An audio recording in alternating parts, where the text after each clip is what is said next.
आखिर क्यों एक माँ ने अपने बच्चे को छोड़ा घने जंगल में? चलिए जानते हैं। किसी गांव में एक किसान रहता था। उसकी शादी को काफी साल हो चुके थे, परंतु वह बेऔलाद था। फिर उस किसान ने बच्चे के लिए दूसरी शादी की। कुछ महीनों के बाद उसकी दूसरी पत्नी से एक बेटी पैदा हुई। अब वह पति पत्नी अपनी बेटी के साथ बड़े खुश थे। किसान ने अपनी बेटी का नाम परी रख दिया। अब वह किसान अपनी दूसरी पत्नी से बहुत ज्यादा प्यार करता था, लेकिन किसान की जो पहली वाली पत्नी थी उसे ये चीजें बर्दाश्त नहीं हो रही थीं।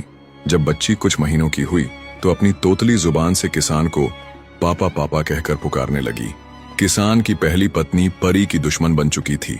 परी की माँ तो सारा दिन घर के कामकाज करती, लेकिन किसान की पहली वाली पत्नी किसान के साथ खेतों में काम करवाया करती थी। एक दिन किसान की दूसरी पत्नी खेतों से कुछ सब्जियां तोड़ने गई हुई थी। किसान की पहली पत्नी ने इसी बात का फायदा उठाया और परी को अपनी गोद में उठाकर जंगल में ले आई। फिर उसे जंगल में छोड़कर चली गई ताकि उसे जंगली जानवर खा जाए। अब वह मासूम बच्ची झाड़ियों में इधर उधर फिरने लगी। रात होने लगी और बच्ची रोते रोते माँ की याद में वहीं सो गई। सुबह जब हुई तो बच्ची भूख से बिलखती हुई आगे एक पेड़ के नीचे जा बैठी। उसी पेड़ पर एक बंदरिया अपने बच्चों के साथ थी। उस पेड़ की दूसरी तरफ एक छोटी सी कुटिया बनी हुई थी जिसमें एक साधु रहते थे, और वह बंदरिया भी उसी साधु बाबा के पास रहती थी। जब उस बंदरिया ने छोटी सी मासूम बच्ची के रोने की आवाज सुनी तो उस बंदरिया ने जल्दी से बच्ची को गोद में उठाकर अपना दूध पिलाया और फिर उसे उठाकर साधु की कुटिया में ले आई।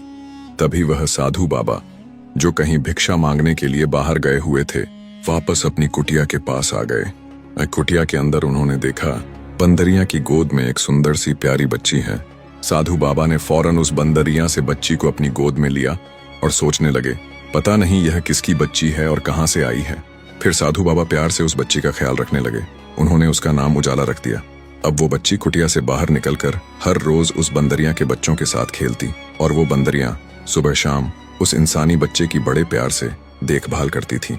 समय बीतता गया। देखते ही देखते वह बच्ची 6 साल की हो गई तो वो साधु बाबा को बाबा बाबा कहकर पुकारने लगी और उस बंदरिया को ही अपनी माँ समझने लगी। बाबा जब भगवान भोलेनाथ की पूजा पाठ करते तो वो बच्ची भी उनके पास बैठकर भगवान भोलेनाथ की पूजा पाठ करने लगती। जब बाबा मंत्र पढ़ते तो वो बच्ची भी मंत्रों को पढ़ती। बाबा ने उस बच्ची को बहुत अच्छे संस्कार दिए थे। अब उजाला 16 साल की हो चुकी थी। वह पहले से भी ज्यादा खूबसूरत दिखने लगी थी और जंगल के जानवर, परिंदे और वो बंदरिया ही उसके दोस्त थे। वह बाबा और खुद के लिए और बंदरिया के लिए भोजन बनाती। एक दिन साधु बाबा उजाला से कहने लगे, बेटी, मुझे दूसरे शहर में भिक्षा मांगने के लिए जाना पड़ेगा। मैंने तुम्हारे लिए इस कुटिया में हर चीज का बंदोबस्त कर दिया है। इतना कहकर वो साधु बाबा वहां से चले गए। अब उजाला और बंदरिया ही उस कुटिया में रह गए थे। शाम को जब उजाला ने खाना बनाया तो पूजा पाठ करने का वक्त हो गया। जब वह भगवान भोलेनाथ की पूजा पाठ करने में व्यस्त थी तो बंदरिया के एक बच्चे ने पानी फेंक कर आग बुझा दी। जब उजाला ने यह सब देखा तो परेशान हो गई और सोचने लगी, मुझे आग जलाने में बड़ी मुश्किल होती है, अब खाना कैसे बनेगा। परेशान होकर उजाला झोपड़ी से बाहर निकली। उसने बाहर कहीं से धुआं उठता देखा तो वह उस धुएं को देखकर एक झोपड़ी के पास पहुंच गई। उस कच्ची झोपड़ी के अंदर एक राक्षसी बुढ़िया थी। बुढ़िया का एक बेटा भी था जो कि बड़ा आदमखोर था, लेकिन वह घर पर नहीं था। जब उस बुढ़िया ने उजाला को देखा तो उसके मुंह में पानी आ गया और वह सोचने लगी, काश इस वक्त मेरा बेटा घर पर मौजूद होता। अब मन ही मन उसने योजना बनाई कि जब तक उसका बेटा नहीं आता वह इस लड़की को बातों में लगाकर यहीं रोके रखेगी। फिर वह बुढ़िया बोली, बताओ बेटी, यहाँ कैसे आना हुआ। उजाला बोली, मुझे खाना बनाने के लिए थोड़ी आग की जरूरत है, क्या आप मुझे थोड़ी सी आग दे सकती हैं। वो बुढ़िया कहने लगी, बेटी, आग तो तुम्हें मिल जाएगी, लेकिन बदले में तुझे मेरा भी एक काम करना होगा। मैं बूढ़ी औरत हूँ और मुझसे घर का काम बहुत मुश्किल से होता है। मेरा बेटा आने वाला है, उसे बहुत भूख लगी होगी। दूसरी तरफ बाजरे के दाने पड़े हैं, तुम चक्की में पीस कर उसका आटा बना दो। उजाला ने जल्दी से बाजरे के दाने पीस दिए और बुढ़िया के पास आई और कहने लगी, अम्मा, मैंने आटा पीस दिया है, अब जल्दी से मुझे आग दे दो। बुढ़िया कहने लगी, बच्ची, तुम कितनी अच्छी हो, और देखो ना मेरा घर कितना गंदा है। तुम तो जवान हो, मेरे घर की थोड़ी सफाई कर दो। उजाला ने फौरन झाड़ू पकड़ी और जल्दी से पूरे घर की सफाई कर दी। लेकिन वह बुढ़िया बार बार बाहर का रास्ता देख रही थी और दिल ही दिल में सोच रही थी, आखिर मेरा बेटा आज जल्दी घर क्यों नहीं आ रहा। अब मैं और कितने बहाने बनाकर इस लड़की को रोकूं। इतने में उजाला बोली, अम्मा, मैंने तुम्हारे घर के सारे काम कर दिए, अब तो मुझे आग दे दो ताकि मैं अपने घर चली जाऊं। बुढ़िया कहने लगी, बेटी वाकई तूने तो सारा काम कर दिया, बस मेरा एक और काम कर दो, पास वाले कुएं से पानी ला दो। नहीं, मैं घर के लिए लेट हो रही हूँ, आपको आग देनी हो तो दो, वरना मैं जा रही हूँ। बुढ़िया कहने लगी, बेटी कैसी बातें कर रही हो, तुम तो बहुत अच्छी हो, रुको मैं आग लाती हूँ। फिर बुढ़िया आग लेकर आई और बोली, ये लो आग और एक मुट्ठी बाजरा भी लो, जहाँ जहाँ से तुम गुजर कर जाओगी वहाँ वहाँ ये बाजरे के दाने छोड़ती जाना। उजाला ने फिर ऐसा ही किया। अब उजाला ने जल्दी से आग जलाई और झट से खाना बना लिया। सबसे पहले उसने बंदरियां और उसके बच्चों को खाना दिया, इसके बाद उसने खुद खाना खाया। उजाला को घर आए हुए कुछ ही देर हुई थी, इधर उस बुढ़िया का आदमखोर बेटा भी घर आ गया। बुढ़िया अपने बेटे से बोली, आज तुम कहाँ चले गए थे, इतनी देर लगा दी, इतना अच्छा खासा शिकार हमारे घर पर खुद चलकर आया था, अब वह वापस चला गया। मैंने उसे कुछ बाजरे के दाने दिए थे, अब तुम्हें एक ही तरह से उस लड़की का शिकार मिल सकता है। जहां जहां ये बाजरे के दाने बिखरे हुए हैं उन्हीं के पीछे पीछे तुम चले जाओ। अब बुढ़िया का आदमखोर बेटा उन बाजरे के दानों के पीछे पीछे चलने लगा। वह दाने अब एक जंगल में एक पेड़ के पास ही खत्म हो गए थे।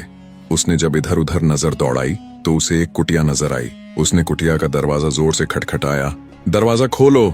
लेकिन उजाला तो खाना खाकर सो गई थी, उसे दरवाजा खटखटाने की जरा भी आवाज नहीं आई।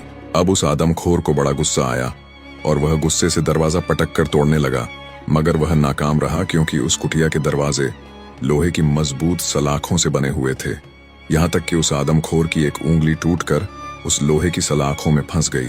अब वह नाकाम होकर चला गया। सुबह हुई और उजाला ने जब कुटिया का दरवाजा खोला तो उस आदमखोर की जो उंगली कटी थी उसका नाखून उसके पैर में चुभ गया।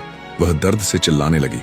धीरे धीरे उस नाखून का जहर उजाला के पूरे शरीर में फैल गया और वह बेहोश होकर वहीं गिर पड़ी। अब बंदरियां और उसके बच्चे उसके इर्द गिर्द बैठकर रोने लगे। बंदरियां कभी उसका सिर दबाती, कभी पांवों की मालिश करती, लेकिन उजाला नहीं उठी। उसी जंगल में राजा शिकार करने आया था। राजा प्यासा था।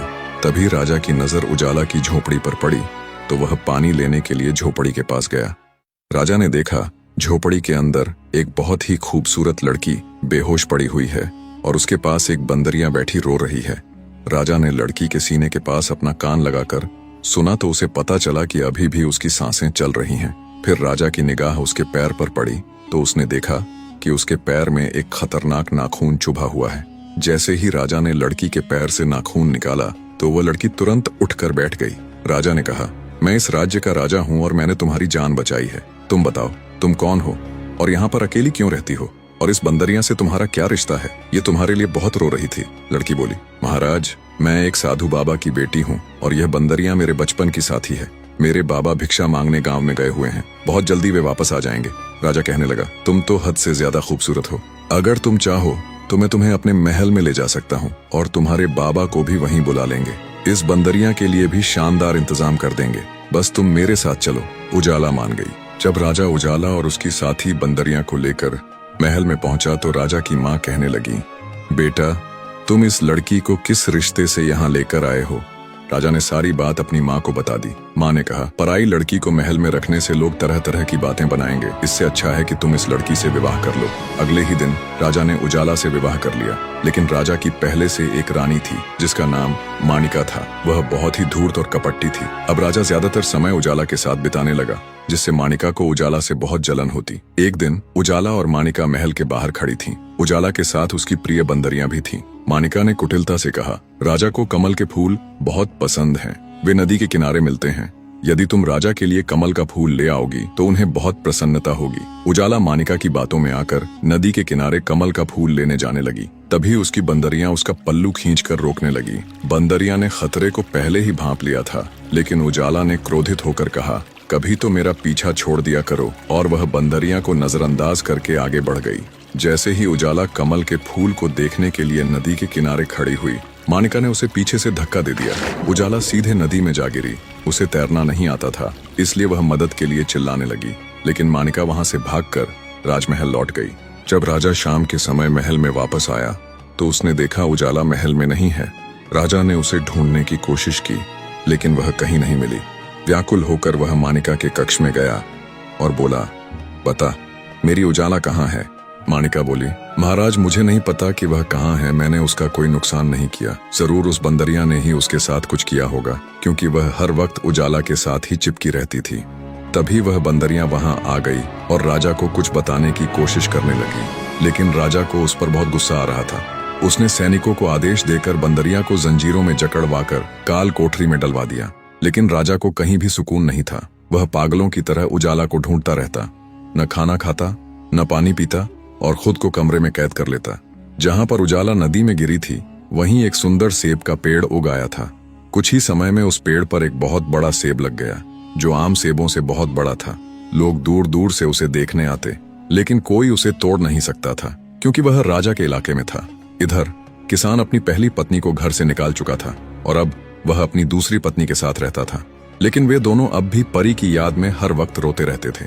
एक दिन किसान की पत्नी खेतों में जा रही थी। थकान महसूस होने पर वह उस सेब के पेड़ के नीचे बैठकर आराम करने लगी। थोड़ी ही देर में उसकी आंख लग गई। उसी समय वह बड़ा सा सेब टूटकर उसकी टोकरी में गिर गया। जब वह जागी तो टोकरी में पड़ा सेब देखकर घबरा गई। उसने सोचा, अगर किसी ने देख लिया कि यह सेब मेरी टोकरी में पड़ा है तो वे मुझे चोर समझेंगे और राजा से मुझे कैद करवा देंगे। डरते हुए उसने सेब को कपड़े से ढक दिया और टोकरी लेकर तुरंत घर आ गई। लेकिन जैसे ही उसने घर आकर कपड़ा हटाया, वह हैरान रह गई। सेब वहां नहीं था। उसकी जगह एक नन्ही मुन्नी बच्ची लेटी हुई थी। थोड़ी ही देर में किसान भी घर आ गया। जब किसान ने बच्ची को देखा तो उसकी पत्नी ने उसे सारी बात बताई। दोनों ने फैसला किया कि वे इस बच्ची की परवरिश करेंगे। जैसे ही किसान की पत्नी ने बच्चे को उठाकर बैठाया तो वह देखते ही देखते एक जवान लड़की में बदल गई। उधर साधु बाबा जब अपनी कुटिया में लौटे तो उन्होंने देखा कि न वहां उजाला थी और न ही उसकी बंदरियां। उन्होंने तुरंत ध्यान लगाकर पता लगाने की कोशिश की कि उजाला आखिरी बार किसके साथ थी। ध्यान में उन्हें दिखा कि वह राजा के साथ जा रही थी। यह देखकर साधु तुरंत राजमहल पहुंचे। साधु ने राजा से कहा, मुझे बताओ, मेरी बेटी कहाँ है? राजा समझ गया कि यह उजाला के बाबा हैं, जो भिक्षा मांगने बाहर गए हुए थे। राजा ने साधु को पूरा वाकया सुनाया। यह सुनकर साधु हैरान रह गए और कहने लगे, मेरी बेटी मर नहीं सकती, क्योंकि मैंने उसे ऐसी ऐसी तंत्र मंत्र विद्या सिखाई थी कि मेरी बच्ची अपनी खुद की हिफाजत कर सके और कोई शैतानी ताकत उसका कुछ नहीं बिगाड़ सकती। अगर कोई नुकसान पहुंचाने में कामयाब हो भी गया तो मेरी बेटी फिर भी बचकर सामने आ जाएगी, किसी इंसान की सूरत में या फिर किसी फल या फूल की सूरत में। अच्छा, उसके साथ एक बंदरिया भी थी, वह कहाँ है? राजा बोला, उसे मैंने काल कोठरी में कैद कर रखा है, क्योंकि उसी बंदरिया ने ही मेरी उजाला को नुकसान पहुंचाया है। बाबा ने कहा, वह बंदरिया ऐसा नहीं कर सकती, तुम मुझे उस बंदरिया के पास लेकर चलो। अब राजा और साधु काल कोठरी की ओर बढ़ चले। बंदरिया को जैसे ही आजादी मिली, उसने राजा के कपड़े पकड़कर खींचने लगी। राजा को गुस्सा आया, लेकिन बाबा ने कहा, यह बेजुबान तुझे कुछ बताना चाह रही है। राजा और साधु घोड़े पर बैठकर बंदरिया का पीछा करने लगे। थोड़ी देर बाद वह बंदरिया एक किसान के दरवाजे पर जाकर रुक गई। किसान के दरवाजे के पास एक कुआं था, जहां एक लड़की पानी भर रही थी। राजा ने ध्यान से देखा तो उसे वह लड़की उजाला जैसी लगी। जैसे ही राजा उस लड़की की ओर बढ़ा, वह लड़की तुरंत घर के अंदर चली गई। राजा के पास खड़ी बंदरिया किसान का दरवाजा पटकने लगी। इतने में किसान की पत्नी ने दरवाजा खोला। राजा ने तुरंत कहा, अभी अभी जो लड़की अंदर गई है वह मेरी पत्नी है। किसान की पत्नी बोली, महाराज आप क्या कह रहे हैं? वह हमारी बेटी है, हम गरीब लोग हैं, वह आपकी पत्नी कैसे हो सकती है? राजा मायूसी में वापस लौटने लगा, लेकिन बंदरिया फौरन किसान के घर में घुस गई। अंदर जाकर उसने देखा कि उजाला एक कमरे में बैठी हुई थी। उजाला ने तुरंत बंदरिया को पहचान लिया और उसे गले लगाकर फूट फूट कर रोने लगी। फिर किसान की पत्नी बोली, यह बंदरिया कौन है बेटी? फिर उजाला ने अपनी माँ को सारी कहानी सुनाई। एक दिन मेरी सौतेली माँ ने मुझे उठाया और जंगल में छोड़ दिया। मैं बहुत रोई और भूखी प्यासी भटकती रही। उसी समय एक बंदरिया ने मेरी मदद की और मुझे अपनी संतान की तरह पाला। फिर साधु बाबा मिले, जिन्होंने मुझे बेटी बनाकर अपने पास रखा। ये बंदरिया भी उन्हीं साधु बाबा की है। बाबा मुझे घर पर छोड़कर बाहर गए हुए थे और तभी मेरे साथ यह हादसा हुआ। बाद में एक राजा ने जंगल में मेरी जान बचाई। उजाला की माँ ने कहा, इसका मतलब राजा सच कह रहे थे, तुम ही उनकी रानी हो और मेरी बेटी भी। किसान की पत्नी अपनी बेटी को गले लगाकर खूब रोई और बोली, बेटी क्या तुम अब महल जाना चाहती हो? उजाला ने कहा, अम्मा अगर राजा को यह पता चल गया कि मैं एक मामूली किसान की बेटी हूँ तो क्या वो मुझे दोबारा अपनी रानी बनाएंगे? इतनी ही देर में दरवाजे पर दस्तक हुई। जब दरवाजा खोला गया तो साधु बाबा के साथ राजा खड़े थे। उजाला ने साधु बाबा को देखा और दौड़कर उनके गले से लग गई। वह फूट फूट कर रोने लगी और बोली, बाबा, मुझे आपकी बहुत याद आती थी। साधु बाबा ने उसके सिर पर हाथ रखकर कहा, बेटियां ससुराल में ही अच्छी लगती हैं। देखो, तुम्हारा पति तुम्हें लेने आया है। राजा उजाला के करीब आया और कहा, देखो मेरी प्रिय रानी, मैंने तुम्हें आखिरकार ढूंढ ही लिया। उजाला खुशी से भर उठी। राजा उसे लेकर फौरन महल पहुंचा। महल में पहुंचते ही राजा ने सैनिकों से पहली रानी को बुलाने को कहा। जब पहली रानी आई, राजा बोले, हमने तुम्हें बहुत प्यार दिया था, पर तुमने हमें धोखा दिया। हम तुम्हें कड़ी से कड़ी सजा देंगे। राजा ने फिर अपनी बड़ी रानी को सैनिकों से बहुत सारे कोड़े लगवाए। उसके बाद उसे काल कोठरी में बंद करवा दिया। अब राजा और उजाला खुशी खुशी रहने लगे।